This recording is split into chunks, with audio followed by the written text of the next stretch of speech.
You don't want to use a dirty paintbrush when you go to paint, so make sure you rinse it off before you start your painting. So now I have let this a few hours. I'm gonna go ahead and I'm gonna start painting. So I'm going to use, I chose brown for the owl, pink for the heart, and blue for the flower. And I'm gonna use that to start painting inside here. So let's start with pink for the heart. The more paint you put on, the more color you'll see when it's fired. Okay, so being that you've let it dry a little bit, it'll take to this paint or glaze a little bit nicer. And I'm gonna put it in the heart. If I make a whoops and I go outside the lines or go somewhere I don't want, just use your sponge to clean it up. Or clean off your brush and use a clean dry brush to take away the excess paint that you don't want. So I'm gonna paint the heart here on the back. Now you'll see that the color looks kind of dull and light. It will change in the firing process. So once we get the clear glaze on, after you bring it back, it'll be fired. We'll put the clear glaze on and put it through the firing again. Then you will see how the colors pop. They get a little bit brighter. So I've done my hearts. Now I'm gonna do my owl.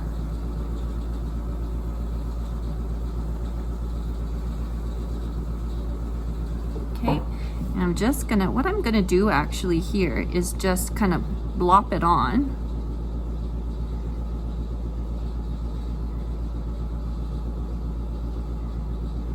And then I'm going to use my sponge very delicately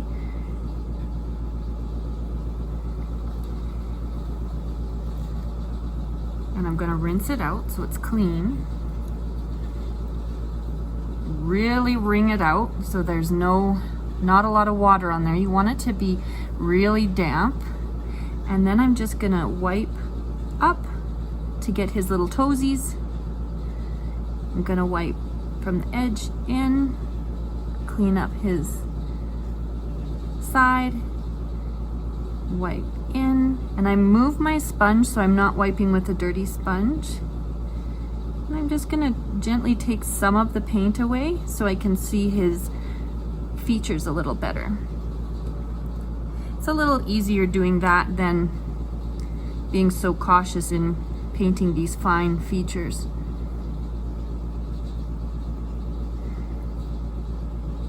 Use my fingertip.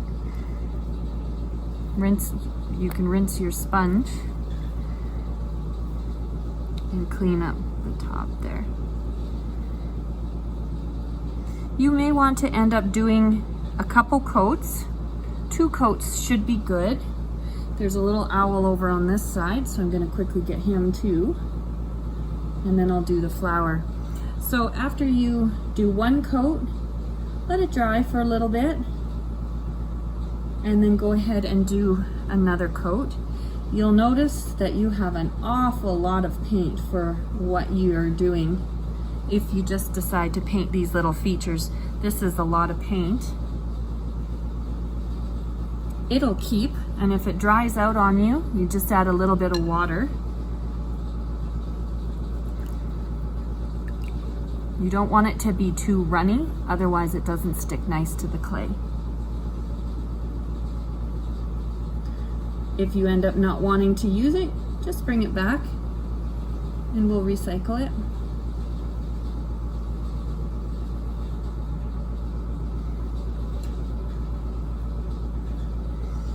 Now you can paint more than just your stamped areas. If you want to paint a stripe along the bottom, maybe you want to paint the rim of your cup, you can go ahead and paint the rim of your cup.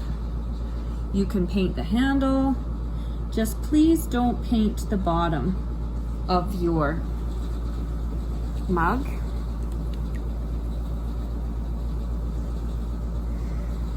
And now I'm gonna do the blue flower. Let's do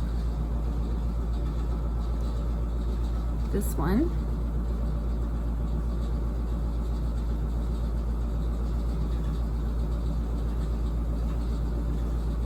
You could put a little pink center or a brown center to the flower if you want. Whatever you don't paint is going to be a beige color.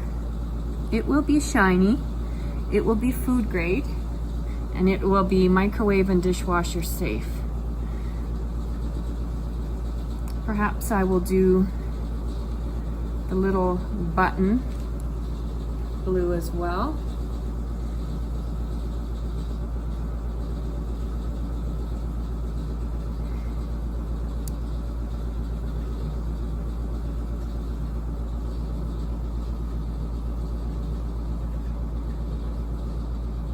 Okay, and maybe I'll do the rim.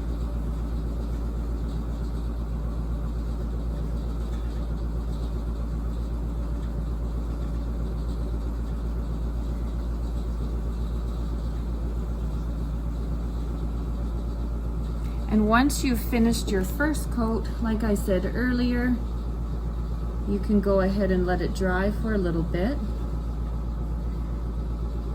and then do another coat. That'll just make your colors a little bit more vibrant. It's like painting a wall in your house. If you only do one coat, you'll probably see the streaks. If you do 2 coats, it looks a lot better. Okay, so you can leave it to dry. If you've painted your handle, you can leave it to dry for a little while. And then make sure you wrap it up so it doesn't end up being the first to dry. Make sure that you put your name on the bottom of your cup. So you just want to turn it over. You maybe should have done this before painting it, and just scratch your name on the bottom. Don't forget to fill out your form. Make sure you put your name on the bottom of it, or put your name that you wrote on the bottom on your form, your phone number, email, and your first name. Well, so I know who to contact when it's all done. You'll bring it to me. We'll put this in the kiln to fire. The first firing is about 12 hours at 1900 degrees Fahrenheit. Then the clear, it gets dipped in the clear after that, goes back into the kiln for an additional firing at just over 2000 degrees Fahrenheit for about 8 hours. And then you'll be contacted about 2 to 3 weeks later to pick it up. We have to allow for the drying, the cooling in between, and I have to make sure I don't run the kiln with just only one item. So we'll make sure we have a full kiln before we fire it. If you guys have any questions, feel free to contact me. I'm happy to help. Hope this has helped you with your take-home mug project.